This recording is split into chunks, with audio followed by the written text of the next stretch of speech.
የተጠመቁ ክርስቲያኖች በሙሉ ራሳቸውን መካድ አለባቸው ተብሎ ሲናገር ራስ ወዳድነታቸውን መስቀል አለባቸው ማለት ነው። በቃ ከራሳችሁ በላይ ክርስቶስን መውደድ አለባችሁ ክርስቲያኖች። ከራሳችሁ በላይ፣ ከነፍሳችሁ በላይ፣ ከስጋችሁ በላይ ክርስቶስን መውደድ አለባችሁ። ሁላችንም መውደድ አለብን። ይህ አይነቱ ህይወት ከሌለን እውነቴን ነው የምላችሁ መስቀሉን ራሱ እንደተሰቀለና እንደ ቤተ ክርስቲያን ምልክት አድርገን ከማየት ባለፈ ህይወት ሊሆነን አይችልም። በቃ አብዛኞቻችን ራስ ወዳድ ነን። አብዛኞቻችን ለራሳችን ጥቅም ብቻ ነው የምንመላለሰው። ካልመሰለን ካልሆነልን ለራሳችንም ዞሮ የሚያመጣው ነገር ከሌለ በፍጹም እንኳን ሰውን ክርስቶስን መምሰል አንፈልግና ራስን መካድ የመጀመሪያው የክርስቲያኖች ቅድመ መስፈርት ነው። ራሱን ያልካደ ሰው በፍጹም ከክርስቶስ ጋር መኖር አይችልም። ቅዱስ ስምዖን ዘአምድ ደግሞ የዓርብ የሕማማት ጸሎቱ ላይ ምን ይላል መሰላችሁ? ጌታ ሆይ ተሰቅለ ካለህበት በጎልጎታ ላይ ደምህን ካፈሰስክበት ቦታ ላይ በኔም በህሊናዬ ላይ ያንን ንጹህ ደምህን አፍስስልኝ፣ ኃጢአቴን በደሌን ነውሬን ያንጻልኝ ይላል። እግዚአብሔር ክርስቶስ ለሁላችን ይህን ያድርግልን። የክርስቶስ መሰቀል እንዳልኳችሁ ስለዚህ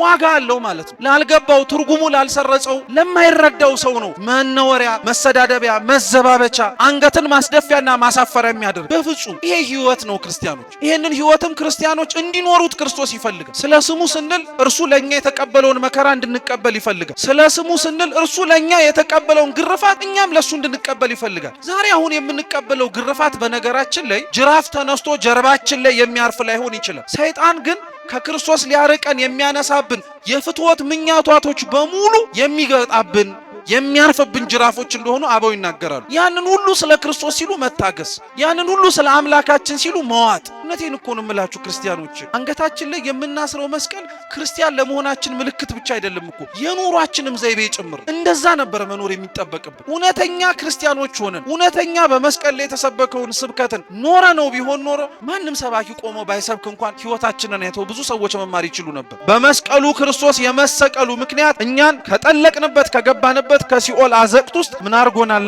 አውጥቶናል። ይሄ ቢያንስ በትንሹ ልናያውቀው የሚገባ በቅዱስ መስቀሉ በጌታችን ሕማም መቀበሉ የምናገኛቸውና የምናውቃቸውም ጭምር በረከቶቻችን ናቸው። መስቀል ግን ከክርስቶስ ሕማም በላይ ቃሉን ስንጠራው የሚወክለው ሁለተኛው ትርጉም ደግሞ ምንድነው? ሕይወት ነው። ይሄን የምታውቁት ደግሞ ጌታችን ኢየሱስ ክርስቶስ ወግድ አንተ ሰይጣን ብሎ የጴጥሮስን ቃል የእግዚአብሔር ሐሳብ እንዳልሆነ ከተናገረና ካጸና በኋላ ማንም እርሱን ሊከተለውና መስሎ ሊኖረው የሚፈልግ ሰው ካለ ራሱን ይካድና መስቀሉን ተሸክሞ ምን ያርገኛል? ከተለኛል። ይሄ ህይወት እኮ ነው። በቃ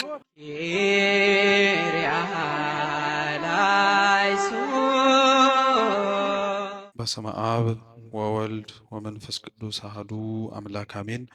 በስመ አብ ወወልድ ወመንፈስ ቅዱስ አሐዱ አምላክ አሜን።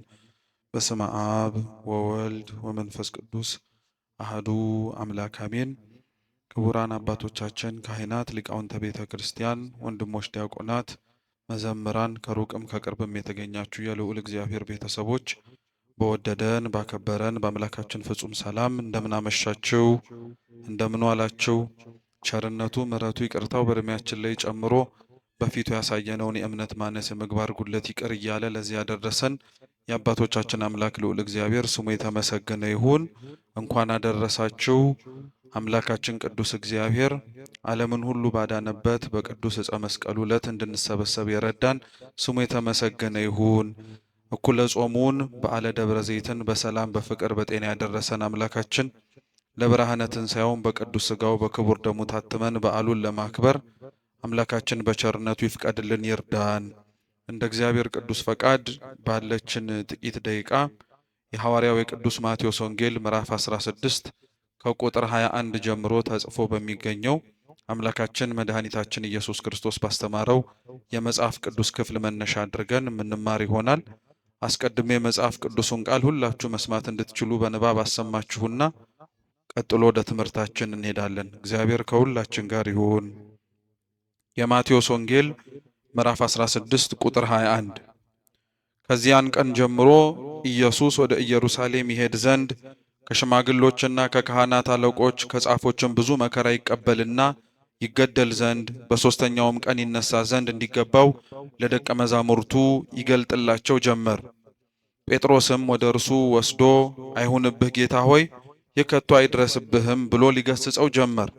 እርሱ ግን ዘወር ብሎ ጴጥሮስን ወደ ኋላ ይሄድ አንተ ሰይጣን የሰውን እንጂ የእግዚአብሔርን አታስብምና እንቅፋት ሆነህብኛል አለው። በዚያን ጊዜ ኢየሱስ ለደቀ መዛሙርቱ እንዲህ አለ፣ እኔን መከተል የሚወድ ቢኖር ራሱን ይካድ፣ መስቀሉንም ተሸክሞ ይከተለኝ። ነፍሱን ሊያድን የሚወድ ሁሉ ያጠፋታል፣ ስለ እኔ ግን ነፍሱን የሚያጠፋ ሁሉ ያገኛታል። ሰው ዓለሙን ሁሉ ቢያተርፍ ነፍሱን ቢያጎድል ምን ይጠቅመዋል? ወይስ ሰው ስለ ነፍሱ ቤዛ ምን ይሰጣል? የሰው ልጅ ከመላእክት ጋር በአባቱ ክብር ይመጣ ዘንድ አለውና ያን ጊዜም ለሁሉ እንደ ሥራው ያስረክበዋል። እውነት እላችኋለሁ የሰው ልጅ በመንግስቱ ሲመጣ እስኪያዩ ድረስ እዚህ ከሚቆሙት ሞትን የማይቀምሱ አንዳንድ አሉ አለ። ስለ ቅዱስ ቃሉ የአምላካችን የልዑል እግዚአብሔር ስም የተመሰገነ ይሁን። ከቁጥር 21 ጀምሮ እስከ 28 ድረስ ባነበብነው የመጽሐፍ ቅዱስ ክፍል የምንማር ይሆናል። ለትምህርታችን ርዕስ የምናደርገው ቁጥር 24 ላይ ተጽፎ የሚገኘውን የመጽሐፍ ቅዱስ ክፍል ይሆናል። እስኪ እኔን በሉ። እኔን መከተል የሚወድ ቢኖር ራሱን ይካድ፣ መስቀሉንም ተሸክሞ ይከተለኝ። እስኪ ድገሙት። እኔን መከተል የሚወድ ቢኖር ራሱን ይካድ፣ መስቀሉንም ተሸክሞ ይከተለኝ። የመጨረሻ ሶስተኛ እስኪም በለው። እኔን መከተል የሚወድ ቢኖር ራሱን ይካድ፣ መስቀሉንም ተሸክሞ ይከተለኝ። በዚህ ኃይለ ቃል መነሻነት የምንማር ይሆናል። አምላካችን እንዲያስተምረን በጉባኤያችን ተገኝቶ የሚበጀንን ሁሉ መስማት፣ ማድመጥ፣ መኖር እንድንችል አይነ ልቡናችንን እንዲያበራልን የእርሱ ቅዱስ ፈቃድ ይሁንልን። በቅድስት ቤተ ክርስቲያናችን አስተምህሮ መሰረት መጋቢት 10 ዛሬ ያለንባት ቀን ማለት ነው። አምላካችን መድኃኒታችን ኢየሱስ ክርስቶስ ለድህነተ ዓለም ሲል የተሰቀለበት፣ ስቃውን የቆረሰበት፣ ደሙን ያፈሰሰበት ቅዱስ መስቀል በንግሥት እሌኒ ቅድስት እናታችን አማካኝነት የተገኘበት ነው። ቤተ ክርስቲያናችን ስለ መስቀል ወይንም ደግሞ መስቀል ተኮር የሆኑ ክብረ በዓላቶች በተለያዩ ወቅታቶች ታስበው ይውላሉ። አንደኛው ዛሬ ያለንበት መጋቢት 10 ነው። መስቀሉ ከተቀበረበት ተቆፍሮ የወጣበት ማለት ነው። ሁለተኛው ቁፋሮው የተጀመረበት መስከረም 16ንም መስከረም 17ንም እንደ አምላካችን እንደ ልዑል እግዚአብሔር ፈቃድ መስቀል ብለን እናከብራለን። ከዛ ውጪ ደግሞ በየወሩ ወር በገባ በ10 በተጨማሪም ደግሞ ወር በገባ በ27 የጌታችን ኢየሱስ ክርስቶስን ስቅለትን ባሰብንበትም ጊዜም ጭምር ስለ ጌታችን ስለ ኢየሱስ ክርስቶስ መስቀል ቤተክርስቲያናችን ታስባለች፣ ታስተምራለች፣ ልጆቿንም ጭምር እንዲያስታውሱትም ታደርጋለች። ይሄ ሲነበብ የሰማነው የማቴዎስ ወንጌል ምዕራፍ 16 ላይ ያለው ታሪክ ጌታችንና መድኃኒታችን ኢየሱስ ክርስቶስ አስቀድሞ የሚመጣውን ነገር ከመሆኑ በፊት ለደቀ መዛሙርቱ ስለሚቀበለው መከራና ሕማም የተናገረበት ነው። ጌታችን አምላካችን ልዑል እግዚአብሔር ሰው የሆነበት ዋነኛው ምክንያቱ እንደሚታወቀው ለድህነተ ዓለም ሲል ነው። አባቶቻችን ሲያስተምሩን እንደነገሩንም ቤተክርስቲያንም እንደምትመሰክረው አምላካችን ሰው የሆነው ሕሙማነ ሥጋን በተአምራቱ ሕሙማነ ነፍስን ደግሞ በቅዱስ ቃሉ ሊያድናቸውና ሊቤዣቸው ነው። ስለዚህ አምላካችን የልዑል እግዚአብሔር የድህነቱ አስኳል ሰው የሆነበትም ዋነኛ ምክንያት እኛ ራሳችን ያጠፋነውንና በእኛ በራሳችን ክፋትና በደል ምክንያት የመጣብንን ነገር በሙሉ ካሳችንን ከፍሎ ሊቤዠንና ነፃ ሊያወጣን። ጌታችን ኢየሱስ ክርስቶስ ታዲያ ሰው ከሆነበት ቅጽበት አንስቶ ደቀ መዛሙርቱንም ጭምር ጠርቶ እንዲከተሉት ተማሪዎቹ እንዲሆኑትም ከጠራበት ጊዜ ጀምሮ አብዛኛውን ጊዜ ላይ ጌታችን ኢየሱስ ክርስቶስ ስለ መከራው በአንድም ይሁን በሌላ መንገድ ይነግራቸው ነበር። ምክንያቱም ደቀ መዛሙርቱ ራሳቸው ስለ ክርስቶስ መከራና ስለ ክርስቶስ ስቃይና እንግልት ከመሆኑ በፊት ሕሊናቸው ቀድሞ መዘጋጀት ነበረበት። እንደ አዲስ ሳይነግራቸው፣ ሳያዘጋጃቸው፣ ሳያስተምራቸው በጸሐፍትና በአይሁድ እጅ ወድቆ መከራ ሲቀበል ቢመለከቱትና ቢያዩት ኖሮ ፍጹም ሰው መሆኑን ነው እንጂ ፍጹም አምላክ መሆኑንም ጭምር ገና ባልጸናና ባልበረታ አስተሳሰብ አይምሯቸው ስተው ተሳስተው እንዳይወድቁ እግዚአብሔር አምላካችን ብዙ ነገሮችን ከመሆናቸው በፊት አስቀድሞ ያሳያቸውና ያመላክታቸው ነበር። የባህርን ነፋስን ሲገስጽ ይመለከቱት ነበረ። ከዛ አልፎም ደግሞ በጣም ብዙ ሺህ ሕዝቦችን እርቧቸው ጠምቷቸው ቃለ እግዚአብሔርን ከመስማትና ከማዳመጥ ተበትነው ወደ ገበያ እንዳይሄዱ ያመጧቸውን ጥቂት እንጀራና አሳ እያበረከተ ከአንድም ሁለት ጊዜ ላይ አሳይቷቸው ነበረ። ሕሙማንን ሲፈውስ አመላክቷቸዋል። ድውያንን ጭምር ደግሞ በሽታቸውንም ሲወስድ አመላክቷቸዋል። ያን ሁሉ ጌታችን ኢየሱስ ክርስቶስ ያደርግና ይፈጽም የነበረው በዋነኝነት ለምንድነው? በኋላ ላይ ይሄንን ሁሉ ሲያደርግ የነበረው አምላካቸው፣ መምህራቸው፣ ጌታቸው የሁላችንም ጭምር ጌታ የሆነው ኢየሱስ ክርስቶስ መከራና ችግር ሲቀበል ለኛም ብሎ ዋጋ ሲከፍል እንዳይጠራጠሩና ልቡናቸው እንዳይናወጽባቸው ስለሚፈልግ ለዛ ነው ቤተክርስቲያናችን ስለ መስቀል በምታወራባቸው በየትኛውም ክፍለ ትምህርቶቿ ውስጥ ስለ ክርስቶስ መከራና ጭንቅ በምትሰብክበት በዛው አንደበቷ ኃያልነቱን፣ አሸናፊነቱን፣ አምላክነቱን፣ ሁሉን ቻይነቱንም ጭምር አብራ ትናገራለች። የሰው ልጅ ሕሊና ካልጸና በመንፈስ ቅዱስም ጭምር የታደሰ ካልሆነና ካልበረታ በቀር የክርስቶስ ሕማም እንኳን ደርሶ ቀርቶ ሲሰማ ራሱ የሚያስደነግጥ ስለሆነ ነው። ለዛ ነው ጌታችን ኢየሱስ ክርስቶስ ከመሆኑ በፊት አስቀድሞ ጸሐፍትና ፈሪሳውያን ሌሎችም በአይሁዳውያን ዘንድ የነበሩት የሚያደርሱበትን መከራና ስቃይ ገና ሳይሆን እንደሚሆንበት ሲናገር ቅዱስ ጴጥሮስ ሰምቶት ይሄ ባንተ አይሁንብህ አለው። ደቀ መዛሙርቱን ክርስቶስ የጠራቸው ከተለያየ ቦታ ነበርና ሁሉም ጥለውት ያላቸውን ነገር በሙሉ ክርስቶስን ሲከተሉት ለጊዜው ጌታችን ኢየሱስ ክርስቶስ የሚሰጣቸውን በመናፈቅ ነበር አብረውት የነበሩት። ሲያበላ ሲያጠጣ፣ ህሙማንን ሲፈውስ፣ ሌሎችንም ነገሮችንም ሲያደርግ ምናልባት ከሱ ጋር አብረው በመዋልና በማደራቸው ተማሪዎቹ ደቀ መዛሙርቱ በመሆናቸው ከሱ የሆነ ነገር እናገኛለን ይከፈለናልም ጭምር ብለው ተስፋ ያረጉ ነበር። እንደ ቅዱስ ጴጥሮስ አይነቶቹ ደግሞ ትርጓሜያችን እንደሚናገረው ስልጣን እናገኛለን ራሱ ብለው ይጠብቁ ነበር። ክርስቶስ ግን ደቀ መዛሙርቱን የጠራቸው ካሉበት ቦታ ሁሉ አብረውት መኖር እንዲችሉ የሰበሰባቸው ምድራዊ የሆነ ስልጣን እንዲሰጣቸው አልነበር። ለዛም ብሎ የጠራቸው ማናቸውም አልነበር። ይልቁኑ እንዲያውም ክርስቶስ ደቀ መዛሙርቱን ከዛ ዓለማዊ ከሆነው ህይወታቸው ጠርቶ ወደሱ አብረውት መኖር እንዲችሉ የጠራቸው እሱ የተቀበለውን መከራ መቀበል እንዲችሉ ነበር። ስለዚህ ቅዱስ ጴጥሮስ በጊዜው ይሄ ስላልገባው ስለ ጌታ መከራና ስቃይ ከራሱ አንደበት ሲሰማ ይሄ ባንተ አይሁንብህ አለው። ሹመት ሽልማቱ የሚቀርበት መስሎት ጌታችን ኢየሱስ ክርስቶስ በሚደርስበት ለኛ ብሎ በሚከፍለው በምንም አይነት ዋጋ ውስጥ የተሰበሰቡት በሙሉ ከሱ መከራ ውስጥ የሚካፈሉትና የሚያገኙት ነገር የሌለ ስለመሰለው ባንተ አይሁንብህ አለው። የጌታችን የኢየሱስ ክርስቶስ መከራውን፣ ስቃዩን፣ እንግልቱን የምታስበው ቅድስት ቤተክርስቲያን ለዛ ነው መስቀል ብላ ስትጠራ ብዙ ነገሮችን አካታ ነው የምታነሳው። መጀመሪያ መስቀል ብለን ስንናገር የምናነሳው ወይም ስለ መስቀል ስታወራ ቤተክርስቲያን የምታስተምረው ስለ ክርስቶስ ነው። ስለምን አልኳችሁ? ስለ ክርስቶስ ነው። መስቀልን ከክርስቶስ ክርስቶስን ከመስቀል ወንጌልም ለያይቶ ስለማያሳየን መስቀል ብለን ስናወራ ሁሌም ስለ ክርስቶስ እናወራለን። አምላካችንን ጌታችን ኢየሱስ ክርስቶስንም ስንጠራው በአንጻሩ ደግሞ አብረን መስቀልንም ጭምር እናስታውሳለን። ሁለቱም የሚለያዩ ነገሮች ስላልሆኑ ነው።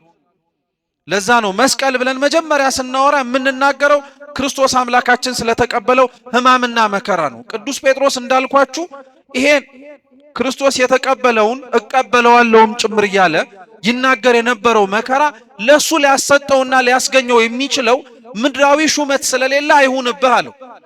ክርስቶስ ግን ይሄንን ሁሉ ሊያደርግ የነበረበትና ሐሳብም ጭምር ኖሮት ወደ ምድር የወረደው ለቅዱስ ጴጥሮስና ለወንድሞቹ ምድራዊ ሹመትና ሽልማትን ለመስጠት አልነበረም። በሱ መከራ በሱ በሚያየውና በሚቀበለው የቤዛነት ሥራው በሙሉ በሚባል ደረጃ ለነ ቅዱስ ጴጥሮስ የሚያልፍና ምድራዊ የሆነውን ነገር ሊሰጣቸው ሳይሆን ዘላለማዊ የሆነውን መንግስቱን ሊያወርሳቸው መንገድ ሊያሳያቸው ነበር። ለዛ ነው ጌታችን ኢየሱስ ክርስቶስ በመስቀሉና በተቀበለው ሕማም በሙሉ እሱ ካልሆነ በቀር ሊያደርገው የማይቻለውን ነገር በሙሉ አድርጎልን። ለዛ ነው አምላካችን ከመሰቀሉ በፊት በመሰቀሉ የምናገኘውን ልክ እንደ ቅዱስ ጴጥሮስ ይሄ አይሁንብህ እንዳንል፣ ልክ እንደ ቅዱስ ጴጥሮስ ባልተሰቀለ እንዳንል በመሰቀሉ የምናገኘውን በረከትና በመሰቀሉ ምክንያት የምናገኘውን እጥፍ ድርብ ጸጋ እንድንረዳው በጣም በብዙ መንገድ አስተምሮናል። የመጀመሪያው እዛው ሐዲስ ኪዳን ላይ አምላካችን ኢየሱስ ክርስቶስ ያስተማረው ትምህርት አለ። ስለ መሰቀሉ ሳይሆን በአንጻሩ በስቅለቱ ምክንያት ስለምናገኘው ነገር በንጽጽር ከብሉይ ኪዳን ታሪክ ጋር ያመጣው ያስተማረው ትምህርት አለ። የቅዱስ ዮሐንስ ወንጌል ምዕራፍ 3 ላይ ተጽፎ የሚገኝ ታሪክ ነው። ጌታችን ኢየሱስ ክርስቶስ እስራኤላውያን እግዚአብሔርን በማሳዘናቸውና እሱን በማስከፋታቸው ምክንያት ከደረሰባቸው መቅሰፍቶች መካከል አንዱ የእባብ መነደፍ ነበር። ኦሪት ዘጸአት ምዕራፍ 21 ላይ ያለ ታሪክ ነው። ታሪኩ እንደሚያስረዳውና እንደሚናገረው ከሆነ እስራኤላውያን እግዚአብሔር ያረግላቸው የነበረውን ከሰማይ መና ማውረዱን በምድርም ካለ አለት ላይ ንጹህ የሆነ ውሃንም ጭምር ሰጥቷቸው መጠጣቱ ልቡናቸውንና ስጋቸውን ጭምር ብቻ ሳይሆን ነፍሳቸውንም ሊያረካላቸው አልቻለም ነበር እና እግዚአብሔርን በጣም ያሳዝኑት ነበር። ጣዖት ያመልኩ ነበረ ሲያሻቸው። የሚያበላ የሚያጠጣቸውን እግዚአብሔርን ከድተው በሌላ የክፋትና የኃጢአት ስራ ላይ ይሰማሩበት ነበር። ስለዚህ እግዚአብሔር አምላክ ከላይ ከሰማያት መና አውርዶ ሊያበላን ይችላልን ብለው ባሙትና በተናገሩ ጊዜ ላይ መና ማውረዱን አወረደላቸው። በልተው ጠግበው እንኳን ሳያድሩና በልተው ጠግበውት እንኳን ጣዕሙን ሳያጣጥሙት ግን ወዲያውኑ የሚቀስፍ እባብ ሰደደባቸው። ሁሉንም ሰኮናቸውን እየነደፈ በጣም ብዙ ሺህ ሰዎች በዛች ዕለት ላይ ረገፉ። ወዲያውኑ ያሙትና እግዚአብሔርንም ጭምር በንግግራቸው ያሳዘኑት እስራኤላውያን መሪያቸው ለነበረው ለሙሴ ሄደው ጠየቁት። እባክህ ጸሎትን አድርግልን፣ ለምንልን፣ እግዚአብሔር ከዚህ ከመጣብን የእባብ መቅሰፍት እንዲታደገን እባክህ ጠይቅልን አሉት። ሙሴም ወደ እግዚአብሔር ጸለየ። ህዝቡን እንዲያድን፣ ህዝቡን እንዲምር፣ ይቅር እንዲላቸው ማለደላቸው። እግዚአብሔርም ለሙሴ አዘዘው፣ ከነሐስ የተሰራ እባብ በዓላማ ወይንም ደግሞ ከፍ ባለ እንጨት ላይ ሰቅለህ ለህዝቡ እንዲመለከቱት አድርጋቸው። ያንም በተመለከቱትና ባዩት ጊዜ ላይ እባብን የተነደፉት በመርዙም ጭምር ሊሞቱ የተቃረቡት በሙሉ ይድናሉ አለ። ጌታችን ኢየሱስ ክርስቶስ ይሄን ታሪክ ጠቅሶ ስለ ራሱ መሰቀል ከመሰቀሉ በፊት ነግሯቸው ነበር። ይሄን ታሪክ ያነሳው ለምን መሰላችሁ? የመሰቀሉን ጥቅም ማወቅ እንዲችሉ ነው። እስራኤላውያን ቀስፏቸው ከነበረና ሰኮናቸውን እየነደፈ ከመጣባቸው እባብ የዳኑት ሙሴ የሰራውን ከነሐሱ የተሰቀለውን ከፍ ብሎ የተንጠለጠለውን እባብ ተመልክተው ነበር። ዛሬ ይሄ እባብ በነገራችን ላይ ለብዙ አይነት የቤተ ክርስቲያን ምልክቶች ወይም ዓለማዊ የሆኑ ቦታዎችም ይጠቀሙታል። ለምሳሌ በቤተ ክርስቲያናችን ብፁዓን አበው ሊቃነ ጳጳሳት ይጠቀሙታል። የሊቃነ ጳጳሳቱን ወይም ደግሞ ቅዱስ ፓትርያርኩን በትረ ሙሴ የተመለከታችሁት ከሆነ ከላዩ ላይ የነሐስ እባብ የሚመስል እባብ ምልክቶች አሉ። ታሪኩም የሚመነጨው ከዚህ ነው። ታሪኩ የሚመነጨው መነሻ ምክንያቱም ይሄን ነው። ይሄን ታሪክ የገባው ሰው ቅዱስ ፓትርያርኩ የሚይዙት የበትረ ሙሴ ምሳሌነቱና ዓላማውም ይረዳል። ከቅዱስ ፓትርያርኩ ውጪ ደግሞ ይሄ በዓላማ የተሰቀለውን እባብ ሌላ ቦታ ብትፈልጉት የምታገኙት ፋርማሲ ነው። ፋርማሲ ስትገቡ ወይ በፋርማሲ ታፔላ ላይ አይታችሁ አታውቁም? የቆመ እንጨት ላይ የተንጠለጠለ ወይም የተጠመዘዘ እባብ ቆሞ እና ብዙ ሰው ግራ ይጋባል። እባቡን ከፋርማሲው ጋር ምን አገናኘው? እባብኛ የምናውቀው መርዝ ሲኖረው ነው፣ ነድፎ ሰውን ሲያጠፋና ሲገድል ነው። የሚመጣበትም ሰው ሲጸየፈውና ዞር በልልኝ ብሎ ሲያባረው አሊያም ቀጥቅጦ ሲገለው ነው የምናውቀው። ይሄኛው እባብ ግን የተለየ ምስጢር ስላለው ይሄኛው እባብ አንደኛ ከነሐስ የተሰራ ነው። ምን ማለት ነው? ያ የነሐሱ እባብ ልክ እስራኤላውያንን ነድፏቸው ሕይወትን እንዲያጡ ሞት እንዲመጣባቸው እንዳደረገው እባብ መርዝ የሌለው እባብ ነው አንደኛ። ሁለተኛ ይሄኛው እባብ ከፍ ብሎ የተሰቀለ እባብ ነው። ያኛው መሬት ላይ እየሄደ ወይንም ደግሞ በመሬት ላይ እየተመላለሰ ሰኮና ሲነድፍ የነበረ ነው። ይሄኛው ግን ከፍ ብሎ የተሰቀለ እባብ ነው። ሶስተኛ ይሄኛውን እባብ እየተመለከቱትና እያዩት የሚሸሹት የሚርቁት ነው። ይሄኛው እባብን ግን በነሐሱ የተሰራውንና በዓላማ ላይ የተሰቀለውን ግን ለማየት የሚናፍቁት ነው። የሚሸሹት ስላዩትም ጭምር ደግሞ መዓትና መቅሰፍት ይመጣብናል የሚሉት አይደለም። ይሄ የተሰቀለው የነሐሱ እባብ የክርስቶስ ምሳሌ ነበር። የነሐሱ እባብ የክርስቶስ ምሳሌ ነበር። እንዳልኳችሁ የነሐሱ እባብ መርዝ የለው። ክርስቶስም እንደዚሁ ሁሉ ንጽሐ ጠባይ ያላደፈበት ኃጢአትም ጭምር የሌለበት ንጹህ አምላክ ለመሆኑ ምሳሌ ነው። እየሰማችሁ ነው? ንጹህ አምላክ ለመሆኑ ምሳሌ ነው። ሁለተኛው የነሐሱ እባብ የተሰቀለው ምኑ ላይ ነው? እንጨት ላይ ነው፣ ከፍ ብሎ ነው። የነሐሱ እባብ ኃጢአት የሌለበት ኃጢአተኞች የሆኑትን ወይም ደግሞ በመርዝ የተነደፉት ግን አይተውት የሚድኑበት ከፍ ብሎ የተሰቀለበት እንጨት ደግሞ መስቀል ነው። ለዛ ነው እንዳልኳችሁ ቅድም ክርስቶስን ከመስቀሉ መስቀሉን ከክርስቶስ መለያየት አይቻልም። እባቡንና ዓላማውን ራሱ አንድ ላይ ነው የተመለከተው። እባቡ ለብቻ በአንጻሩ ደግሞ የተሰቀለበትም ከፍ ብሎ የታየበትም ዓላማ ለብቻው ሆኖ አይደለም። ዓላማ እያለን የምንጠራው እንጨቱን ነው። እሺ እየሰማችሁ ነው? ዓላማ ብለን የምንጠራው እባቡ ከፍ ብሎ የተሰቀለበትን እንጨቱን ተለያይተው ሳይሆን ስንት ሆነው ነው ያየናቸው? አንድ ሆነው ነው የተመለከትናቸው። አንድ ሆነው ነው ያየናቸው። ስለዚህ እባቡ ለክርስቶስ ምሳሌ ሲሆን መርዝ አለመኖሩ ክርስቶስ ኃጢአት እንደሌለበት ማስተማሪያ ሲሆን ያ እባቡ የተሰቀለበት እንጨት ደግሞ የምን ምሳሌ ነው አለ? የመስቀሉ ክርስቶስ ከፍ ብሎ የታየበት የመስቀሉ ምሳሌ ነው። ይሄ ብቻ ግን አይደለም። ቅዱስ ጎርጎርዮስ ዘእንዚናዙ ከፍ ብሎ የተሰቀለውን እባብ ይመለከተውና ምን ብሎ ይናገራል? ይሄ እባብ ይላል። እየሰማችሁ ነው? ይሄ እባብ ልክ እንደዛኛው እንደተናደፈው እና መርዝም እየረጨ እንደገደለው እባብ አይነት እባብ አይደለም ይልና ይሄኛው እባብ መከራ፣ ስቃይ፣ እንግልት ብታቀርቡበት አይሰማውም ይላል። አሁን ለምሳሌ የነሐስ እባብ ተሰርቶ ልክ ሕይወትና እንደሚንቀሳቀሰው እባብ ብትመቱት ይሰማዋል? ምን ስለሆነ ነው? የነሐስ እባብ ስለሆነ ነው አይደል? እና ቅዱስ ጎርጎርዮስ ምን ይላል? የነሐሱን እባብ ስትመቱት ህመሙ አለመሰማቱ እንደዚሁ ሁሉ ምንን ለማጠየቅ ነው ይላል። እግዚአብሔር አምላካችንም መከራውን፣ ስቃዩን፣ እንግልቱን ተቀብሎ ብትመለከቱት እንደዚሁ ተራ ሰው ነው ብላችሁ እንዳታስቡት።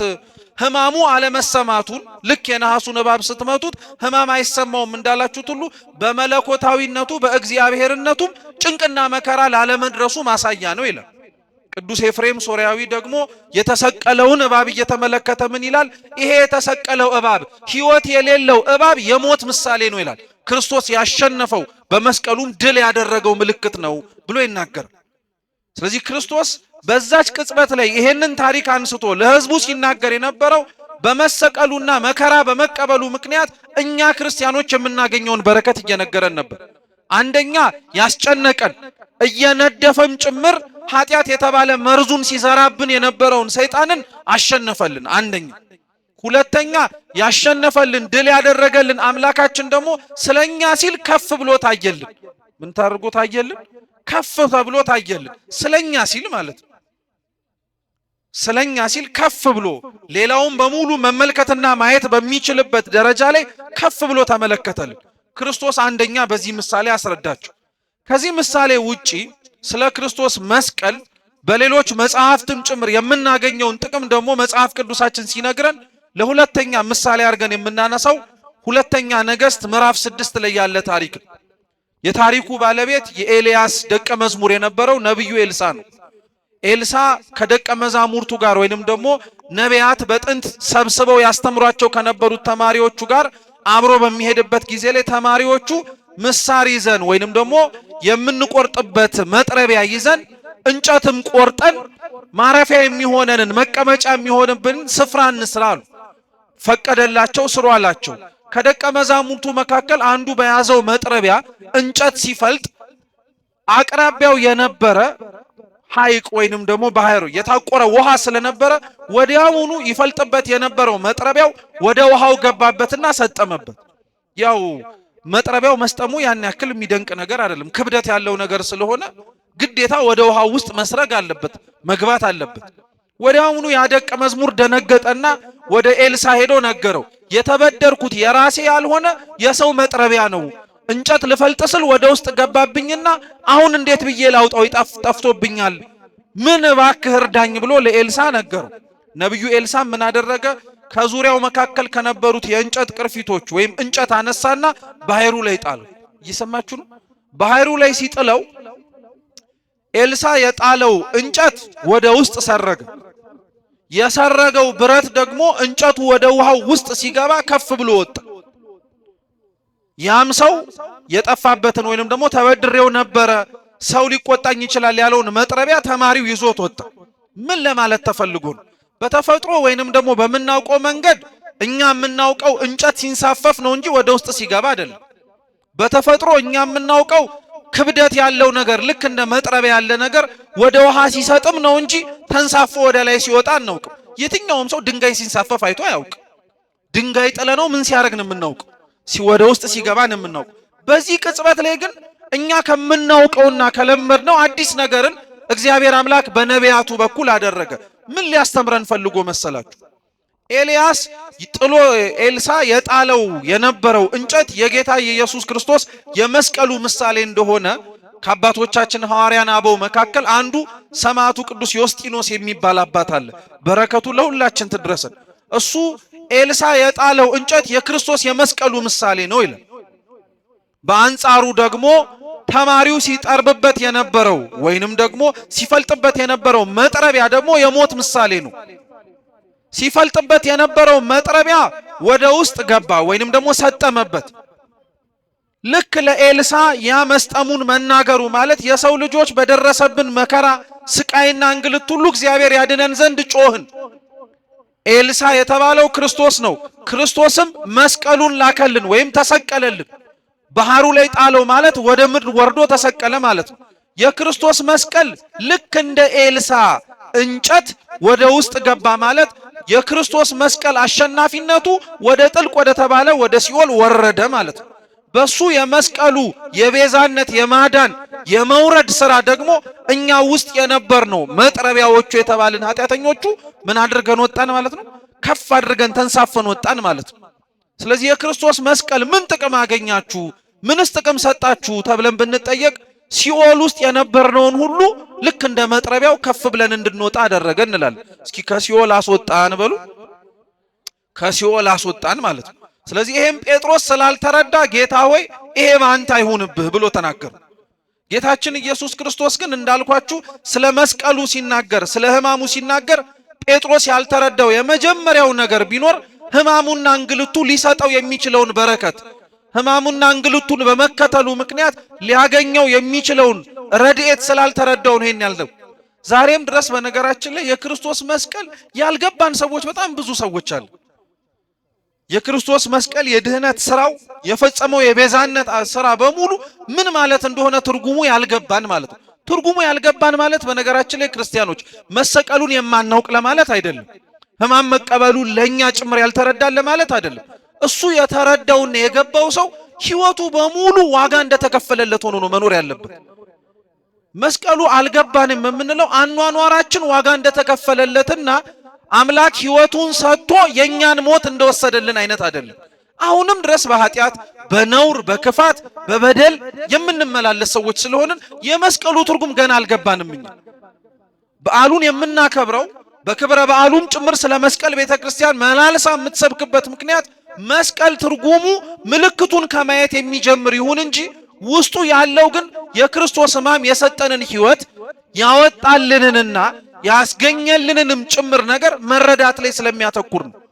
ለዛ ነው ቅዱስ ጴጥሮስ ይሄ አልገባውም በክርስቶስ መስቀል ምን እንዳገኘ። ቅዱስ ጴጥሮስ ብቻ አይደለም፣ በእርግጥ ሌሎችም በጊዜው የነበሩት በሙሉ ክርስቶስ ያረገው የነበረው ነገር በሙሉ በጣም ግራ ይገባቸው ነበር። ተመልከቷቸው፣ አይሁድና ፈሪሳውያን ስለ ክርስቶስ መሰቀልና መከራ መቀበል በጣም አድርገው ይናፍቁና ይወዱ የነበሩ ነበሩ። መከራው እነሱን ራሱ እንደሚያድናቸው አላወቁም ነበር።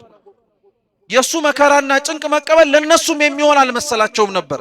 እነሱ በመሰቃየቱ በመንገላታቱ መከራ በመቀበሉ በቃ በዛው የሚያበቃና ጉዳዩን ጭምር የሚገባደድ እነሱም ሰላም የሚያገኙ መስሏቸው ነበር።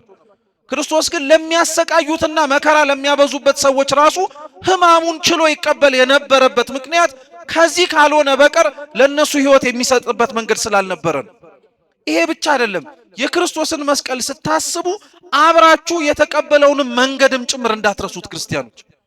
ጌታችን ኢየሱስ ክርስቶስ ከተሰበሰብንባት ከዚህ ከሐሙስ ማታ ምሽት ጀምሮ እስከ ዓርብ ድረስ በቆየበት ቆይታው እያንዳንዱ መንገዱ ምንም አይነት የሰላም መንገድ አልነበርም።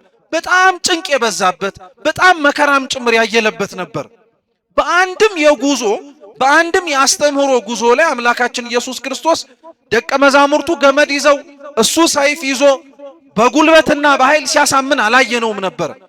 እዚች ምሽት ላይ ግን አይሁድና ሊቃነ ካህናት የላኳቸው ወታደሮች ግን ሰይፍ ይዞ የማያውቀውን ክርስቶስ ሰይፍ ይዘው ነበር ለመያዝ የመጡት። ገመድ ይዞ ያላዩትን አምላካቸውን እነሱ ግን አንገቱ ውስጥ ገመድ አስገብተው እየሳቡ እንደ ከብት ነው የወሰዱት። መውሰድ ብቻ አይደለም፣ በፊት ለፊቱም በጀርባውም እየጣሉ ነበር የወሰዱት። ያ ብቻ አይደለም፣ ፍርድ በማይደረግበት ፍርድ ቤትም ጭምር ተሰብስቦ የአይሁድ ሸንጎ ምንም አይነት ምክር በማይፈጽምበት በማታው ክፍለ ጊዜ ነበረ ክርስቶስ ሲከሰስ የነበረው። በየትኛውም የዓለም ስርዓት ይሄን ማንም ሰው ያውቋል። በማታ የሚከፈት ፍርድ ቤት አለ? የለም። በማታ ተሰብስቦ ምክር ተመክሮበት ውሳኔ የሚሰጥበት ፍርድ ቤት የለም። ለክርስቶስ ግን ሲሆን ያንን አድርገውታል አይሁድ። ይሄንንም ችሏል።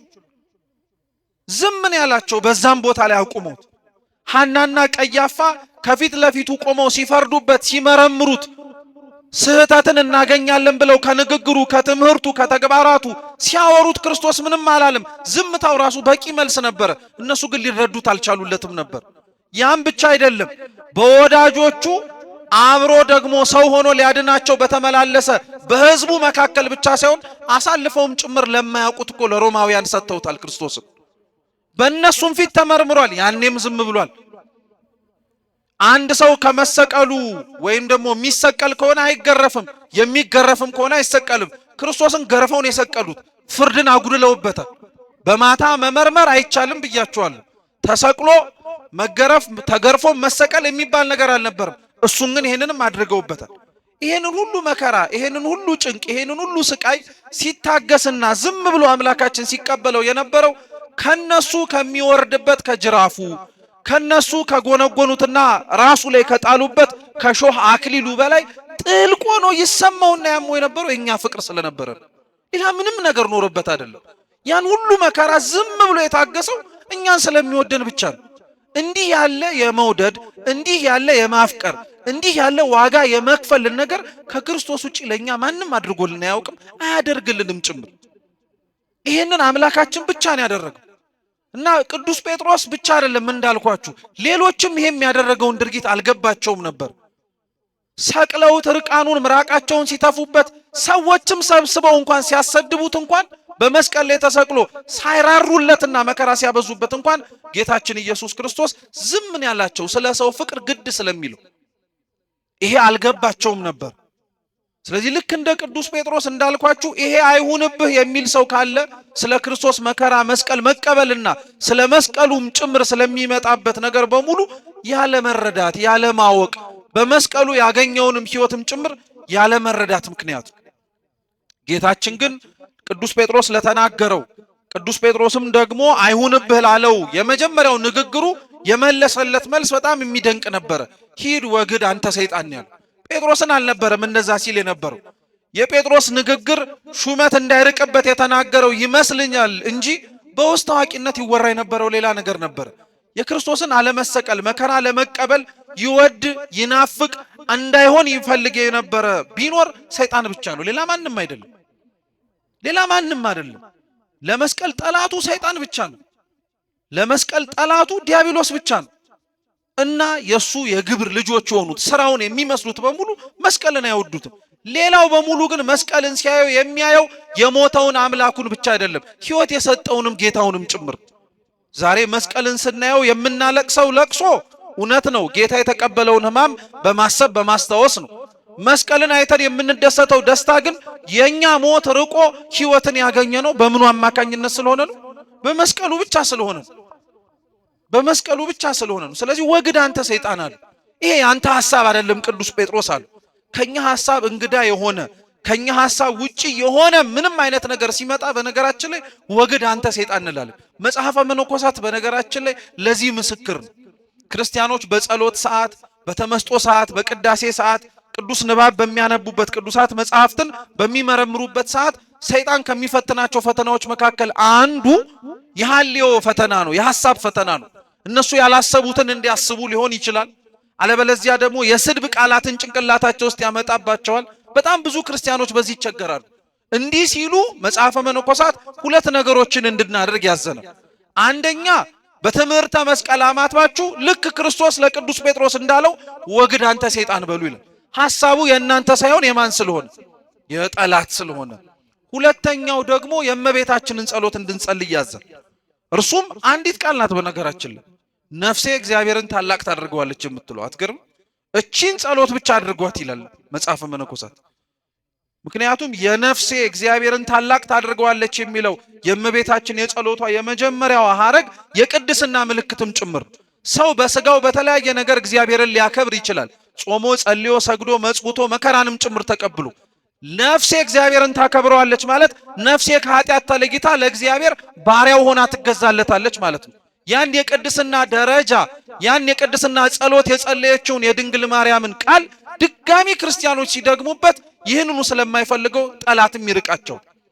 ስለዚህ ክርስቶስ መጀመሪያ ለቅዱስ ጴጥሮስ ሐሳቡ ያንተ ስላልሆነ ይሄን ሐሳብ ያሳሰበህን ሰይጣን ይራቅ ካንተ አለ።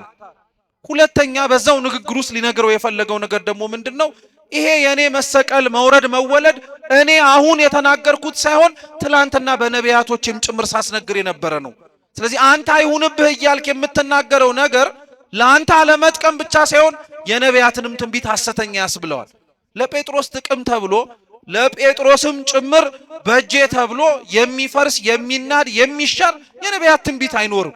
ሁሉ ሊፈጸም ግድ ስለነበረ ወግድ አንተ አሉ። የነቢያት ትንቢት ሊፈጸም ግድ ነው፣ በቃ መፈጸም አለበታል። ክርስቶስ ግን ከዛ በኋላ የሚገርማችሁ ስለ ራሱ መከራና ሕማም ብቻ አይደለም የተናገረው። ቀጠለና መስቀል ያለውን ሁለተኛውን ትርጉም ተናገረ። እንዳልኳችሁ መጀመሪያ መስቀሉ ያለው ትርጉም የማንን ሕማም እንድናስብ ነው አልኳችሁ? የማንን? የክርስቶስን ሕማም ማሰብ እንድንችል በዛ ሕማም ውስጥ ያገኘነውን በረከትም ጭምር ተናግረናል። አንደኛው በነሐሱ እባብ ያገኘነውን በምሳሌ ክርስቶስ አስተምሮ የነገረን ነገር ቢኖር እግዚአብሔር አምላካችን የተቀበለው ዕዳ በደላችንን የተሸከመው ንጹሕ ባህሪ ሆኖ ምንም ነውርና ነቀፋ ሳይገኝበት ነው። እሱን እንድናስብ ያደርገናል። በኤልሳ ታሪክ ውስጥ ደግሞ በመስቀሉ ክርስቶስ የመሰቀሉ ምክንያት እኛን ከጠለቅንበት ከገባንበት ከሲኦል አዘቅት ውስጥ ምን አድርጎናል? አውጥቶናል። ይሄ ቢያንስ በትንሹ ልናውቀው የሚገባ በቅዱስ መስቀሉ በጌታችን ሕማም መቀበሉ የምናገኛቸውና የምናውቃቸውም ጭምር በረከቶቻችን ናቸው። መስቀል ግን ከክርስቶስ ሕማም በላይ ቃሉን ስንጠራው የሚወክለው ሁለተኛው ትርጉም ደግሞ ምንድነው? ሕይወት ነው። እስኪ ሕይወት በሉ። መስቀል ክርስቲያኖች ሕይወት ነው። መስቀል ሕይወት ነው። ይሄን የምታውቁት ደግሞ ጌታችን ኢየሱስ ክርስቶስ ወግድ አንተ ሰይጣን ብሎ የጴጥሮስን ቃል የእግዚአብሔር ሐሳብ እንዳልሆነ ከተናገረና ካጸና በኋላ ማንም እርሱን ሊከተለውና መስሎ ሊኖረው የሚፈልግ ሰው ካለ ራሱን ይካድና መስቀሉን ተሸክሞ ምን ያርገኛል? ይከተለኛል። ይሄ ሕይወት እኮ ነው። በቃ ሕይወት ነው። ክርስቶስ በመስቀሉ የተጓዘውን የድህነት ጉዞ ክርስቲያኖች ደግሞ ያንኑ የመስቀል ጉዞ እግዚአብሔርን ለማግኘት ሲሉ ይጓዙታል። ይሄ የመስቀል ጉዞ የመቻል ይሄ የመስቀል ጉዞ መከራን የመቀበል ይሄ የመስቀል ጉዞ የመቻልና የመከራ መቀበል ብቻ ሳይሆን የአሸናፊነትም ጭምር። ክርስቶስ ላላወቁትና ላልተረዱት ሰዎች በሙሉ በዛች በዕለተ ዓርብ የከፈለው ዋጋ በሙሉ ከሩቅ ሆኖ ለሚመለከተው ሰው ሽንፈት ነው የሚመስለው። አምላክ ሆኖ ሲገረፍ ማየት፣ ሁሉን ቻይ ሆኖ በያዙት በፍጡራን እጆች ተጨምቆ ሲያዝ መመልከት፣ ሁሉ በደጁ ያለ አምላክ ራሱን እጆቹን ዘርግቶ እርቃኑን በመስቀል ላይ ሆኖ ሲታይ ላላወቁት ክርስቶስን ይሄ ሽንፈት ነው። እስካሁን እስከዚህ ቅጽበት ነው የምላችሁ በዓለም ላይ ያሉ የተለያዩ ሰዎች የክርስቶስን መስቀል ይዘባበቱበታል። በደንብ አድርገው የሚዘባበቱበት። አምላክ ከሆነ ለምን ይሄን ተቀበለ? ጌታ እስከሆነ ይሄንን በመቀበሉ እናንተስ ራሳችሁ ከምትኮሩ ይልቅ ለምን አትሸማቀቁም ይላል። በፍጹም በክርስቶስ በእንደዚህ አይነት ነገሩ ክርስቲያኖች አናፍርም፣ አንሸማቀቅም። ልክ እንዲያውም እንደ ሐዋርያው እንደ ቅዱስ ጳውሎስ ስንል የምንለው ምን መሰላችሁ? እኛ ግን የተሰቀለውን ክርስቶስ እንሰብካለን። እኛ ግን እስኪ በሉ ምን ያደረገውን ክርስቶስ እንሰብካለን? አዎ የተወለደውን አላልንም። አይገርማችሁም? ቅዱስ ጳውሎስ የተወለደ ክርስቶስ እኮ መስበክ እንችላለን። ተወልዷል። የተጠመቀውን ክርስቶስን መስበክ እንችላለን። ተጠምቋል።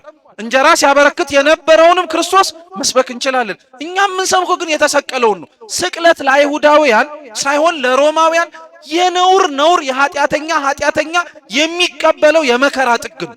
ለራሳቸው ዜጎች እንኳን ሮማውያን እውነቴን እንምላችሁ የመስቀል ቅጣት አይቀጡ። ይሄን ምሳሌ በአንድ ማስረገጥ እንችላለን። ሐምሌ 5 የምናከብረው የቅዱሳን ብርሃናት ዓለም ጴጥሮስ ወጳውሎስ ዓመታዊ ክብረ በዓል አለ። የሐዋርያቱ በረከት ለሁላችን ይድረሰን። ታስታውሱ ከሆነ ቅዱስ ጳውሎስ በአባቱ ዜግነቱ ሮማዊ በመሆኑ የክርስቶስን ወንጌል ሰብኮ በመገኘቱ ተሰቅሎ እንኳን አልተገደለም። ራሱን በሰይፍ እንዲቆረጥ ነው የተደረገው። የሮማዊ ዜግነት የሌለው ቅዱስ ጴጥሮስ ግን ተዘቅዝቆ እንዲሰቀል ነው የተደረገው። ለክርስቲያኖች ክርስቶስን መስበክ ክብራቸው ሲሆን ላልገባቸው አሕዛብ ግን ይሄንን ሰብከው መገኘታቸው የሚያሰቅላቸው፣ የሚያስፈርድባቸው፣ የሚያስፌዝባቸውም ነበር። ስለዚህ ቅዱስ ጳውሎስ እኛ እናንተ እንደምታስቡት በክርስቶስ መሰቀል መከራ መቀበል እርቃኑን ሆኖ በመስቀል ላይ በመታየት አናፍርም፣ አንሸማቀቅም፣ ራሳችንንም ዝቅ አናረግም። እንዲያውም እልህ እንዲገባችሁ ሳይሆን ትርጉሙ እንዲሰርጻችሁ ስለምንፈልግ እኛ ግን የምንሰብከው ምን ያደረገውን ክርስቶስ ነው አለ፣ የተሰቀለውን ክርስቶስ ነው አለ። የተሰቀለው ክርስቶስ አያሳፍርም፣ ብዙ ነገር ነው ያደረገው። ያ የተሰቀለው ክርስቶስ እርቃኑን የሆነው ለኛ የብርሃን ልብስ ለማልበስ፣ ያ የተሰቀለው ክርስቶስ አጥንቱ እስኪታይ ድረስ የተቀበለው መከራ የተቀበለው ግርፋት እኛ እንደ አጥንቱ ንጽህናን ገንዘብ ማድረግ እንድንችል። ቅዱስ ኤፍሬም ሶርያዊ በጣም የሚገርም ቃል ያስተምራል። ምን ይላል መሰላችሁ? ጌታ ክርስቶስ የተሰቀለበት መስቀሉም ጭምር የተተከለበት ቦታ የአዳም አጽም ያለበት ቦታ ነው ይላሉ አባቶቻችን በትውፊት። ለዛ ነው የክርስቶስን መስቀል አይታችሁት ከሆነ ከስነ ስቅለቱ በታች አጥንት ነገር አለ አይደለ? ወይም የሰው ራስ የአዳም ራስ ነው ይላሉ። እና በጣም ነው የሚገርመው። ቅዱስ ኤፍሬም ምን ይላል መሰላችሁ? ክርስቶስ በዛች ቅጽበት ላይ ራሱን ልክ እንደተወጠረ ብራና አጥንቶቹ ጉልህ ሆነው እየታዩ በተሰቀለበት በዛ የቀራኒው አደባባይ ላይ አዳም ቢያየው ምን ይል ነበር ብሎ ይመሰጣል ቅዱስ ኤፍሬም። እና አዳም ቢያየው ኖሮ ምን እንደሚል ይላል መሰላችሁ ቅዱስ ኤፍሬም? ይህች አጥንት ከአጥንቴ ናት ይላል። አይገርማችሁ? አዳም ይሄንን ያለው ለሔዋን እኮ ነው። ሔዋን ከጎኑ ተፈጥራ ሲመለከታት ይቺ ስጋ ከስጋዬ ናት፣ እቺ አጥንትም ከአጥንቴ ናት አለና ስሟ ሔዋን ይባላል። በዛች ቅጽበት ላይ ክርስቶስንም ቀና ብሎ የሚያየው አዳም በአጥንቱ ላይ ተሰቅሎ ሲመለከተው ሊል የሚችለው አለ ቅዱስ ኤፍሬም ይቺ አጥንት ከአጥንቴ ናት አለ። እቺም ስጋ ከስጋዬ ናት። እኔ ያሳደፍኩት ነውር ያስነቀፍኩት ሳይሆን ቀድሞውኑ ሳይፈርስ ሳይበሰብስ በገነት ውስጥ በቅድስና ያጌጠውን ከመቤታችን የተነሳው ስጋዬ ናት ብሎ ይመሰክር ነበር ይላል። ቅዱስ ስምዖን ዘአምድ ደግሞ የዓርብ የሕማማት ጸሎቱ ላይ ምን ይላል መሰላችሁ? ጌታ ሆይ ተሰቅለ ካለህበት በጎልጎታ ላይ ደምህን ካፈሰስክበት ቦታ ላይ በኔም በህሊናዬ ላይ ያንን ንጹህ ደምህን አፍስስልኝ፣ ኃጢአቴን በደሌን ነውሬን ያንጻልኝ ይላል። እግዚአብሔር ክርስቶስ ለሁላችን ይህን ያድርግልን። የክርስቶስ መሰቀል እንዳልኳችሁ ስለዚህ ዋጋ አለው ማለት ነው። ላልገባው ትርጉሙ ላልሰረጸው ለማይረዳው ሰው ነው መነወሪያ፣ መሰዳደቢያ፣ መዘባበቻ፣ አንገትን ማስደፊያና ማሳፈሪያ የሚያደርገው። በፍጹም ይሄ ህይወት ነው ክርስቲያኖች። ይሄንን ህይወትም ክርስቲያኖች እንዲኖሩት ክርስቶስ ይፈልጋል። ስለ ስሙ ስንል እርሱ ለኛ የተቀበለውን መከራ እንድንቀበል ይፈልጋል። ስለ ስሙ ስንል እርሱ ለኛ የተቀበለውን ግርፋት እኛም ለሱ እንድንቀበል ይፈልጋል። ዛሬ አሁን የምንቀበለው ግርፋት በነገራችን ላይ ጅራፍ ተነስቶ ጀርባችን ላይ የሚያርፍ ላይሆን ይችላል። ሰይጣን ግን ከክርስቶስ ሊያርቀን የሚያነሳብን የፍትወት ምኛቷቶች በሙሉ የሚገጣብን የሚያርፍብን ጅራፎች እንደሆኑ አበው ይናገራሉ። ያንን ሁሉ ስለ ክርስቶስ ሲሉ መታገስ፣ ያንን ሁሉ ስለ አምላካችን ሲሉ መዋጥ። እውነቴን እኮ ነው የምላችሁ ክርስቲያኖች፣ አንገታችን ላይ የምናስረው መስቀል ክርስቲያን ለመሆናችን ምልክት ብቻ አይደለም እኮ የኑሯችንም ዘይቤ ጭምር። እንደዛ ነበር መኖር የሚጠበቅብን። እውነተኛ ክርስቲያኖች ሆነን እውነተኛ በመስቀል ላይ የተሰበከውን ስብከትን ኖረ ነው ቢሆን ኖሮ ማንም ሰባኪ ቆሞ ባይሰብክ እንኳን ህይወታችንን አይተው ብዙ ሰዎች መማር ይችሉ ነበር። እኛ አንገታችን ላይ ያሰርነውን መስቀል የሚመስል ግን ህይወት የለንም አብዛኞቻችን። በመስቀሉ ግን የተሰበከው እንዳልኳችሁ የዓለም ድህነት ብቻ ሳይሆን እኛም እንድንከተለው የሚያስፈልገውንም ህይወትም ጭምር። ክርስቶስ ይሄንን ህይወት ለመከተል ደግሞ መስቀሉንም ተሸክሞ አብሮ ለመጓዝ በሚደረገው መንገድ ላይ የመጀመሪያ ቅድመ መስፈርት ያደረገው ነገር ራስን መካድ። እስኪ ራስን መካድ በሉ። አው ሰው ራሱን ሳይክድ የክርስቶስን መስቀል መሸከም አይችልም። ቢሸከም እንኳን ይከብደዋል። ቢሸከም እንኳን ይከብደዋል። ራስን መካድ ማለት ምን መሰላችሁ? ራስን መካድ ማለት አንደኛ ራሱ ወንጌላችን ወረድ ብሎ ሲናገር ምን ይላል?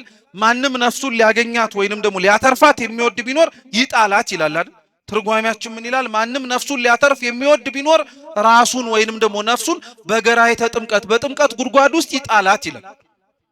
የክርስቶስን መከራ መስቀል ለመሸከም ራሱ የመጀመሪያው ቅድመ መስፈርት ጥምቀት ነው። ምን አልኳችሁ? ጥምቀት ነው። ይሄን እግዚአብሔር ይመስገን በ40 በ80 ቀን አብዛኞቻችን አግኝተነዋል። ከዛ በኋላ ያለው ግን ምንድነው የምትሉ ከሆነ የተጠመቁ ክርስቲያኖች በሙሉ ራሳቸውን መካድ አለባቸው ተብሎ ሲናገር ራስ ወዳድነታቸውን መስቀል አለባቸው ማለት ነው። በቃ ከራሳችሁ በላይ ክርስቶስን መውደድ አለባችሁ ክርስቲያኖች። ከራሳችሁ በላይ ከነፍሳችሁ በላይ ከስጋችሁ በላይ ክርስቶስን መውደድ አለባችሁ። ሁላችንም መውደድ አለብን። ይህ አይነቱ ህይወት ከሌለን እውነቴን ነው የምላችሁ መስቀሉን ራሱ እንደተሰቀለና እንደ ቤተክርስቲያን ምልክት አድርገን ከማየት ባለፈ ህይወት ሊሆነን አይችልም። በቃ አብዛኞቻችን ራስ ወዳድ ነው። አብዛኞቻችን ለራሳችን ጥቅም ብቻ ነው የምንመላለሰው። ካልመሰለን ካልሆነልን ለራሳችንም ዞሮ የሚያመጣው ነገር ከሌለ በፍጹም እንኳን ሰውን ክርስቶስን መምሰል አንፈልግም። እንኳን ሰውን ክርስቶስን መምሰል አንፈልግም። እና ራስን መካድ የመጀመሪያው የክርስቲያኖች ቅድመ መስፈርት ነው። ራሱን ያልካደ ሰው በፍጹም ከክርስቶስ ጋር መኖር አይችልም። ራሳቸውን የካዱ ሰዎች ግን እንዴት ከክርስቶስ ጋር መኖር እንደቀለላቸው ሐዋርያትን ተመልከቱ። ራሳቸውን መካድ መጀመሪያ የጀመሩት ያላቸውን ነገር በሙሉ ጥለው በመከተል። እኛ እኮ ያለንን ጥለን እንኳን ተከትለን ስንመጣ ጥለን ስለመጣ ነው ነገር እንጨነቃለን። ታውቃላችሁ ቅዱስ ጴጥሮስም መንፈስ ቅዱስ ገና ባልወረደነት ሰውነቱ ላይ ታስታውሱ ከሆነ ሁሉን ጥለን ተከተልን እንግዲያውስ ካንተ ምን እናገኛለን ብሎት ነበር። ክርስትና ገና ያልገባን ሰዎች ስለ ክርስቶስ ብለን የተውነውን ነገር በሙሉ ብድራቱን ቶሎ ነው ማግኘት የምንፈልገው። ይሄን ጥዬልህ መጣሁ አትሉ በሉት ለእግዚአብሔር። እርሱ ጥሎልን የመጣው ሰማይ እኮ አለ። አንተ ጥለህለት የመጣው እኮ ቤትህን እኮ ነው፣ ለያውም ተመልሰን የምትገባበት። አንተ ለእግዚአብሔር እኮ ይሄን ትየል መጥቻለሁ ብለህ ሰው ልታነሳለት ትችላለህ። እሱ እኮ መላእክቱን ትቶልህ ነው የወረደው። አንተ ለእግዚአብሔር ብለህ ይሄን ተውኩኝ ብትል እግዚአብሔር ለአንተ ብሎ የከፈለውን ዋጋ እየጠቀሰ አንድ እኮ መናገር የሚችል አምላክ እኮ ነው። ራስን መካድ መጀመሪያ የሚቀለንና መጀመሪያም ጭምር ውስጣችን እንዲዋሃድ የምትፈልጉ ከሆነ ስለተውነው ነገር በሙሉ ለእግዚአብሔር ይሄን ትቼልሃለሁ አንተ ምን ትሰጠኛለህ አትበሉት። የሚሰጣችሁን እግዚአብሔር ያውቀዋል። ብድራታችሁን ደግሞ ትታችሁት እንደመጣችሁት አትመዝኑት። እንደ እግዚአብሔር ቸርነት ቢሰጣችሁ ይሻላል። ዜና አበው ላይ ተጽፎ ያለ አንድ ታሪክ አለ። ሰው ስለራሱ ሰው በራሱም ጭምር ስላደረገው ስለ እግዚአብሔር ዋጋ ብድራቱን እንዴት አድርጎ መቀበል እንዳለበት አስተማሪ የሆነ ታሪክ። አንድ ባህታዊ ናቸው ይባላልና በጣም በተሰነጠቀች ዋሻ ውስጥ ገብተው መራር የሆነ ቅጠል እየበሉ ለረጅም ዓመት ኖሩ። ከ40 ዓመት በላይ ያንን ተጋድሎ ሲፈጽሙ አንድም ቀን የቆሙባት ጠባብ ዋሻ ጠባቸው አታውቅም። አንድም ቀን ሲበሉት የነበረው መራር የሆነ ቅጠል ምሬቱም ተሰምቷቸው አያውቁ። የቆዩበት ጊዜ ርዝማኔ አስለምዷቸው አይደለም፣ የእግዚአብሔር ቸርነት አብሯቸው ስለነበረ። ከዓመታት ቆይታ በኋላ ዋጋቸውን ይሰጣቸው ዘንድ ራሱ መድኃኔ ዓለም ክርስቶስ ተገለጠለት። እንግዲያውስ ወዳጄ እንደ ሥራ ልክፈልህ ወይስ እንደ ቸርነት ያለ? ስራቸው የ40 ዓመት ተጋድሎ ነው። የተዉትን ነገር አሰቡት። ዋጋ ከፍለው ሲመጸውቱ ዋጋ ከፍለው ሲያረጉ የነበሩትን ተጋድሎ በሙሉ አሰቡት። መከራ መስቀሉን ለመሸከም ራሳቸውን የካዱበትን መጠንም ጭምር በደንብ አድርገው አውጠነጠኑት። እንደ ሥራዬ ክፈለኝ አሉት ለእግዚአብሔር። እንግዲያውስ ይሁንልህ እንዳፈ ያርገዋል። ወዲያውኑ ያንን ከእግዚአብሔር ቃል ሰምተው ተመልሰው ከወጡበት ዋሻ ከዛች ከተሰነጠቀች አለት ልግባ ስትሉ ወይም ሲሉ ወዲያውኑ ጥበቱ ታወቃቸው። የሚበሉበት ሰዓት ደርሶ ደግሞ ያንን መራር የሆነውን ቅጠል ጣፍጦ የሚበሉት የነበረውን ሲያስቀምጡት ከመላሳቸው ምሬቱ ታወቃቸው። በጣም ደነገጡ። ለካ ጠባቡን ሰፊ መራሩንም ጣፋጭ አድርጎ ያኖራቸው የሥራቸው ቆይታ ሳይሆን የማን ቸርነት ነው? መስቀሉን እንድንሸከም ያደረገን የኛ የመሸከምና የጉልበት አቅማችን ስለበዛ አይደለም፣ የማን ቸርነት አብሮ ስላለን። በቃ ቤተክርስቲያን መከራዋን የምትሸከመው ቤተክርስቲያን ስለሚመጣባት መከራ ሁሉ ሳጠፋ ለዘላለም ጸንታ ክርስቶስ መድህኗ መጥቶ ዋጋዋን እስኪሰጣት ሙሽራይቱን እስኪያነሳት እኛንም ሰብስቦ በሰማይ እስኪያስገባን ድረስ መከራ መስቀላችንን የምንታገሰው የምንችልበት አቅም ኖሮን አይደለም፣ የእግዚአብሔር ቸርነት ስለያዘን። 40 ዓመት ድጋሚ ተጋደሉ። ድጋሚ መጣሁንም። ያኔ ግን እሳቸውን ከስተታቸው ተማሩ። እንደ ሥራዬ ልክፈልህ እንደ ሥራ ልክፈልህ ወይስ እንደ ቸርነቴ ሲሉ አሁንስ ከስተቴ ተምሬያለሁ እንደ ምንህ ከፈለኝ አሉት። ሁላችንም እግዚአብሔር እንደ ቸርነቱ ይክፈለን። መሸከም የምንችለው መስቀሉን ለዛ ነው ልላችሁ። ትንሽ የሆነውን ነገር መተው ከመጀመር ኋላ የሐዋርያቱን ጉዞ አሁን ይሄ ቃል የተነገረላቸውን ድጋሚ ስታገኟቸው ደግሞ ሁለተኛው ራሳቸውን የካዱበት ጊዜ ደግሞ የትኛው ነው? እድገታቸውስ ወዴት ደረጃ ደረሰ ሲባል ሀብት ንብረታቸውን የተዉት በሙሉ ደቀ መዛሙርቱ እሱን ተከትለው መሄድ ከጀመሩ በኋላ ሁለተኛው ራሳቸውን መካዳቸውን ያስመሰከሩበት ደግሞ ጌታችን መድኃኒታችን ኢየሱስ ክርስቶስ ካረገ በኋላ እዛው ኢየሩሳሌም ጠብቁኝ ባላቸው ጊዜ። እየሰማችሁ ነው? አው ከክርስቶስ እርገት በኋላ ደቀ መዛሙርቱ 10 ቀን ያህል ከእርገቱ በኋላ 10 ቀን ያህል መንፈስ ቅዱስን እስኪቀበሉ እዛው ኢየሩሳሌም ውስጥ ነበሩ።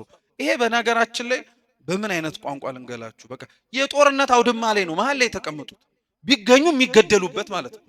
ሲወጡ ራሱ እህል ለመግዛት ተደብቀው ነው የሚወጡት። ቢገኙ በአደባባይ እነዚህ በጥባጮች የክርስቶስን ወንጌል እየሰበኩ ህዝቡን ያመሱት እነሱ ናቸው ተብለው ይፈረድባቸው ነበር። ትላንት ንብረታቸውን ተው፣ አሁን ደግሞ ህይወታቸውን ትተው ተፈራረዱ በእግዚአብሔር ላይ። በቃ አንተ እንደምታረገን አርገናል። ከዛ መንፈስ ቅዱስ ደግሞ ወረደላቸው። ተደብቀው ፈርተው ራሳቸውን ክደው ስለ ክርስቶስ አሳልፈው የሰጡት እኒ ደቀ መዛሙርት ጌታችን ኢየሱስ ክርስቶስ ቃል የገባላቸው መንፈስ ቅዱስ ከወረደላቸው በኋላ ግን የፈሩባቸው ቦታዎች ላይ ቆመው ማስተማር፣ የተሳቀቁባቸው መድረኮች ላይ ስለ ክርስቶስ መስበክን ቋሚ አገልግሎትና ህይወታቸው አደረጉት። ራሳቸውን የሚክዱበትን የመጨረሻውን ደረጃ ያሳዩ ማለት ነው። ዛሬ በጥቂቱ ስለ ክርስቶስ ያልታመነ በጥቂቱ ስለሱ ብሎ የሆነች ነገርን መተው ያለመደ ሰው ነገ እንዴት ህይወቱን ሊሰጥ ይችላል ብላችሁ ታስባላችሁ? እውነቴን ነው የምላችሁ። አብዛኞቻችን በጥቂቱ ለክርስቶስ አልታመንለት። በዚህ በምድራዊውና ሰማያዊውን ስርዓት በያዘችው በቤተ ክርስቲያን ውስጥ ለህግ ለስርዓቱ ካልታመንን እንዴት አንገትን የምንሰጥ ይመስላችኋል? ጊዜያችንን ለመስጠት ካልታመንለት እንዴት ህይወታችንን የምንሰጠው ይመስላችኋል? በጥቂቱ የታመነ በብዙ እንደሚሾም ነው መጽሐፍ የነገረ። ለዛ ነው የመከራ መስቀሉንም ጉዞ ህይወትንም ለመሄድ ለሚፈልጉ ሰዎች በሙሉ ከምንም ነገር በፊት መጀመሪያ ራሳቸውን መካድ እንዲችሉ ነው ክርስቶስ የነገራቸው። ሁላችንም ይህንን ማድረግም ደግሞ ግዴታችን ነው። በነገራችን ይህን ማድረግ ግዴታ ኃላፊነታችን ነው። ይሄ ነው ህይወት ማለት ለክርስቲያኖች። በቃ የመስቀል ጉዞ ምንድነው ተብለን ብንጠየቅ ይሄንን የምናስበው ራስን የመካድ ክርስቶስ ራሱን ክዷል ለኛ ሲል አምላክነቱን በግልጥ አድርጎ አላሳያቸውም።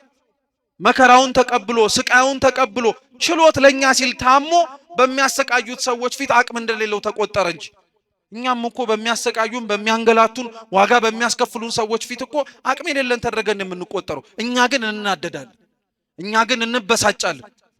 እኛ ግን ለምን ይሄ ሆነብን፣ ጉልበታችንን አቅማችንን ድምጻችንን ማሰማት አለብን እንለን እናገራለን። ክርስቶስ ግን ይሄን አላደረገም ነበር። ስለኛ ሲል መናቅን፣ ስለኛ ሲል አቅም የሌለው ሆኖ መቆጠርን ወደደ፣ ፈቀደ። በቃ በዚህ መንገድ ነው ሊያገኘን የሚችለው። በትዕቢት የወጣነውን በትህትና መልሶ ለማስገባት፣ በእብሪተኝነት ከሱ የራቅነውን በፍጹም ፍቅር ደግሞ በገመድ አስሮ ለማስገባት የክርስቶስ ይህን መንገድ መከተል ግድ ነው። እኛም ክርስቲያኖች የምንከተለው መንገድ ይህንን ነው። ለዛ ነው የክርስቶስ መስቀል ሕማሙን ብቻ ሳይሆን ሕይወትንም ጭምር ያስታውሰናል። ሶስተኛው ስለ ክርስቶስ መስቀል ሲባል ጭንቅላታችን ላይ መምጣት ያለበት ደግሞ ነገር ምንድነው ተብሎ ቢጠየቅ ራሱ ክርስቶስ የተሰቀለበት መስቀል እንጨቱ ማለት ነው። ቅዱስ ዮሐንስ አፈወርቅ ኦሪት ዘፍጥረት ምዕራፍ 3 ላይ ያለውን ታሪክ ባጭሩ ሲያስቀምጠው ምን ይላል? የሰው ልጅ ከእግዚአብሔር ጋር ሲጣላ ሳይስማማ ቀርቶም ጭምር ከገነት ሲባረር ዋጋ ያስከፈሉት ነገሮች 3 ናቸው ይላል።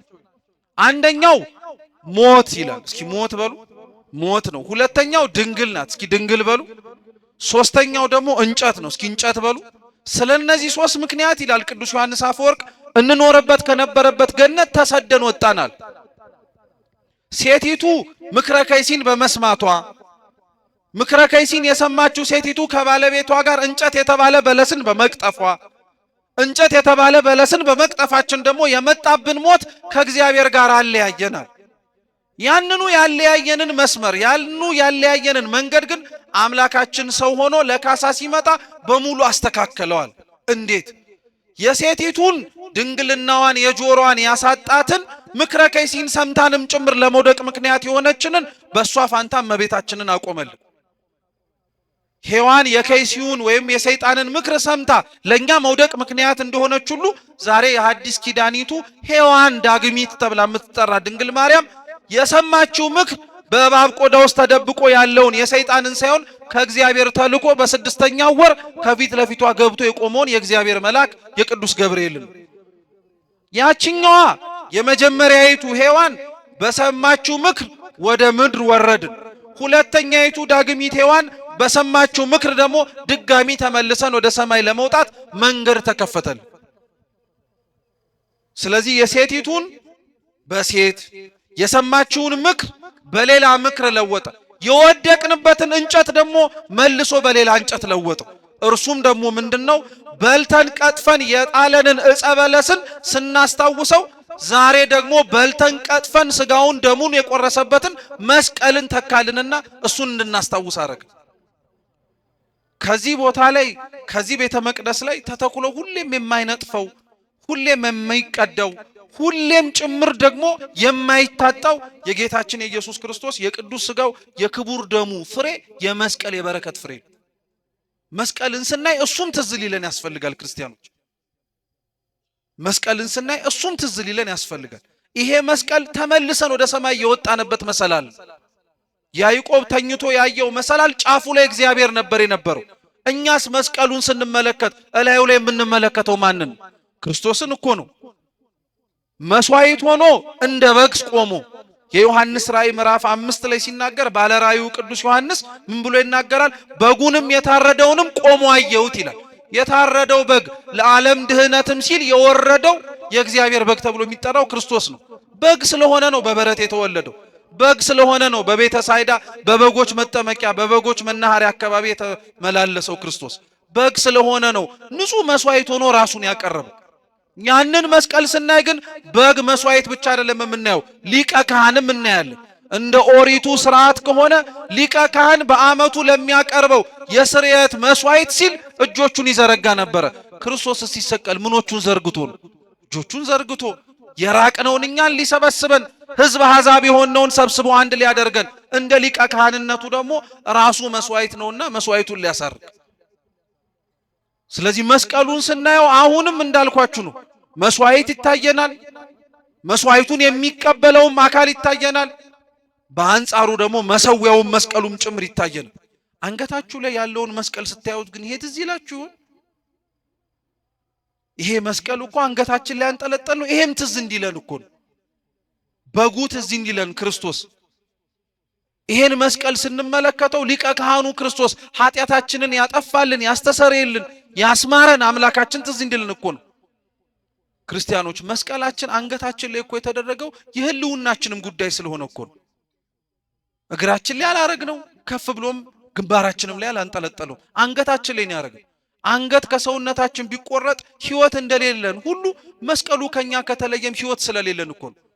ስለዚህ የክርስቶስ መስቀል የተሰቀለበት ህይወት ነው። ክርስቶስ የተቀበለው መከራና ጭንቅ ህማምም ለኛ ህይወት ነው። ጌታችን ኢየሱስ ክርስቶስ ለኛ ያሳየንም የመስቀሉን ጎዳና እንድንከተል ያደረገንም መልሶ ለኛ ህይወት መስጠት ነው። ስለዚህ ቀን ስንሰበሰብ በዚህ ቀንም ተሰብስበን ስንመካከር ስንማርም ጭምር ክርስቲያኖች ህይወት የተከፈለልን ዋጋ የተከፈለልን እግዚአብሔር አምላካችን ኢየሱስ ክርስቶስ ለሁላችንም